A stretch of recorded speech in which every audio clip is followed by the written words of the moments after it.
Good morning, everyone. It's wonderful to be here with you all today. I'd like to first start by acknowledging the traditional custodians of the land on which I'm standing on today, so the Whadjuk people of Noongar Nation.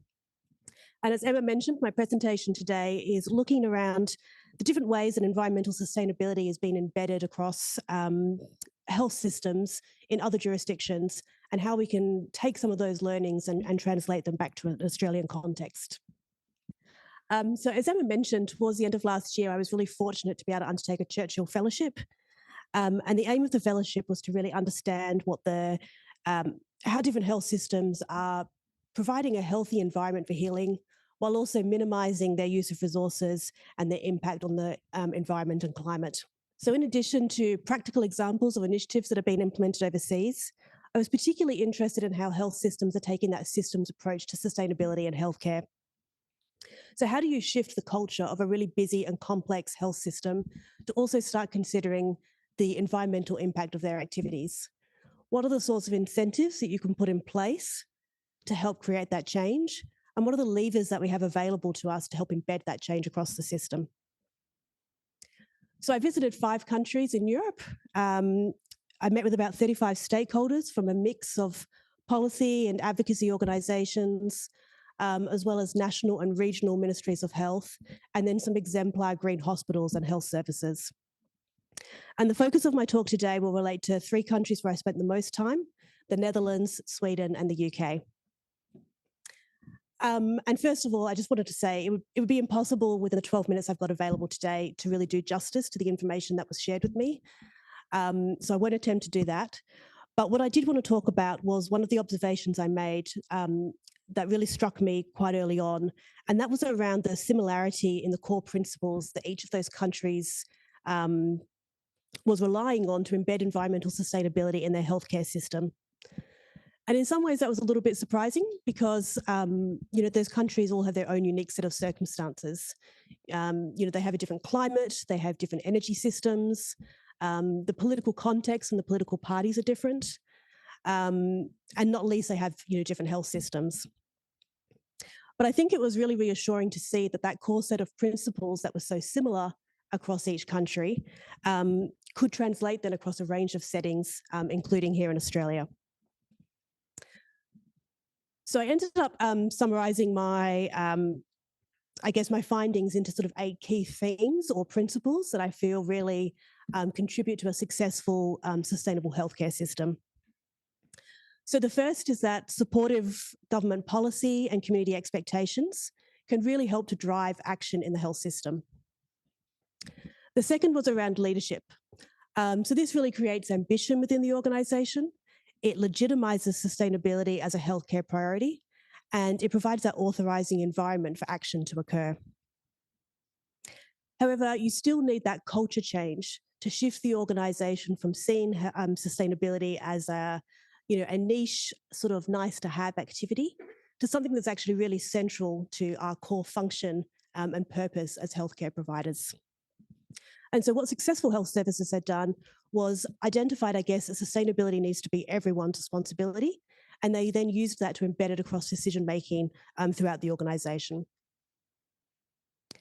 But to enable that cultural shift, you needed to have a really strong focus on building capacity within your organisation and empowering your workforce. Collaboration was also a really key feature, and I think that reflects the challenge that we face as a health sector, where we do need to make really big changes in a relatively short period of time, and often with limited resources. So information sharing, networks, building relationships, these were all seen as really essential to support innovative solutions around sustainability. One of the other themes was around how sustainability really needs to be considered a core principle of healthcare.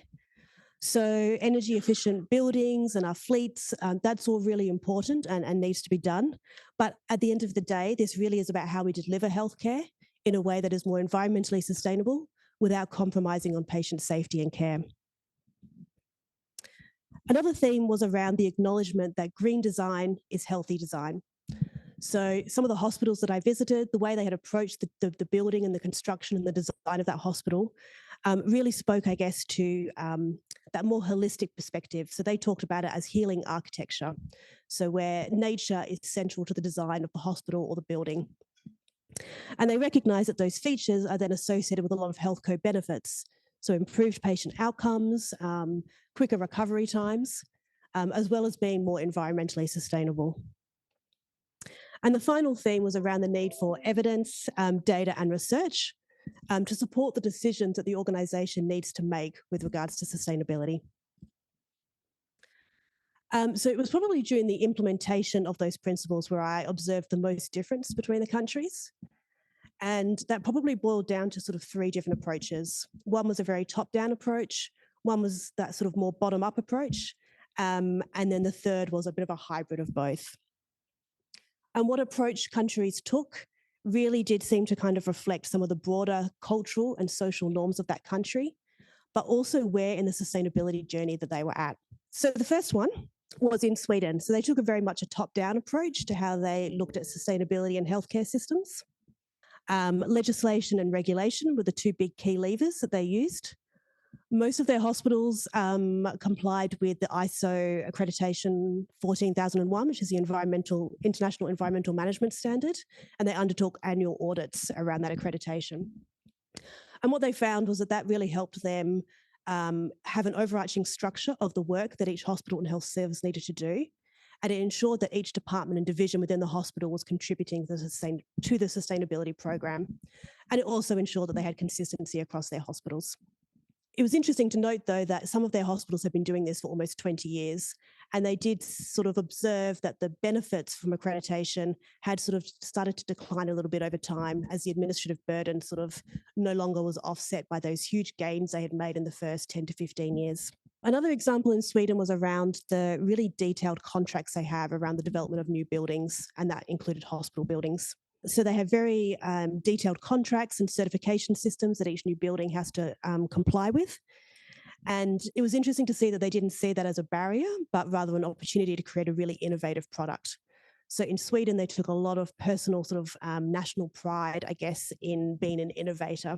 So the Karolinska University Hospital, which had been built relatively recently, they actually built an on-site concrete plant at the hospital to try and reduce the emissions related with travel for all the lorry trucks going back and forth. So in the first 3 years of construction alone, they estimated that saved them 20,000 lorry trips. And they even had regulations for any vehicle that came on site in terms of the quota of renewable fuel that was used in those vehicles. So they really went down to the really detailed nitty gritty in all their contracts, but they saw that as an enabler rather than a barrier. And also in Sweden, as an example, I guess, of that top-down approach, they had financial incentives available through performance agreements.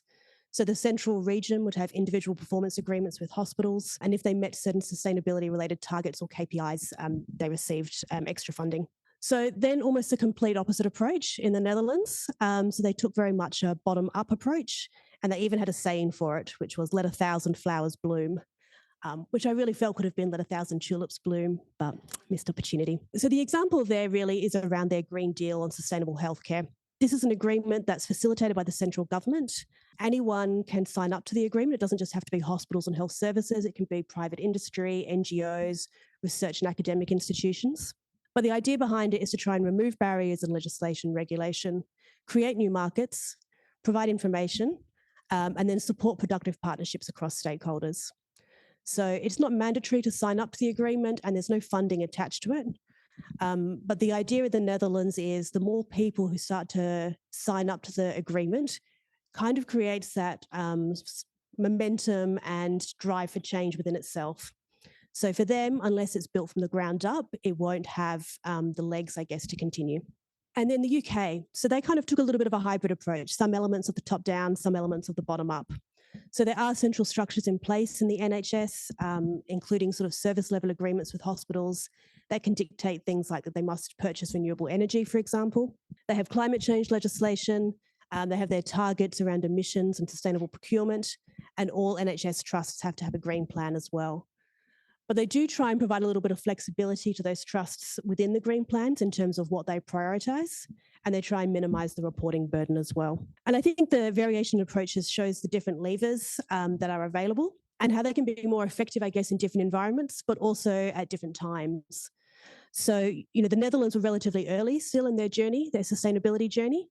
And so the bottom-up approach had been really helpful in building that groundswell of momentum. But a few people did observe to me while I was there that they thought they were kind of getting to the point now where they also needed some of those top-down levers to really help them make that shift forward into the next phase. And the UK, they were a little bit more advanced along their journey, but they're also the biggest health service in Europe. So, they really needed to balance that central coordination role, but also give the flexibility for those place-based solutions, noting that, a large hospital in London is going to have very different challenges to one out in the countryside. So just to finish up, how does this apply to the work that we're doing here in WA? So the Department of Health established a Sustainable Development Unit 18 months ago to lead our system-wide response around climate action and sustainability. And as you heard earlier from Simon Millman, this has really coincided with the growing state government agenda around climate change. So commitment to net zero targets, establishing a state climate policy, having a ministerial task force on climate action. So there are now growing requirements for agencies such as health to measure and report on their emissions, have emissions reduction and climate adaptation plans in place. So that provides us with a really helpful context now to drive change within the healthcare system. And we're also cognizant of the expectations of our workforce and the opportunity that presents to us.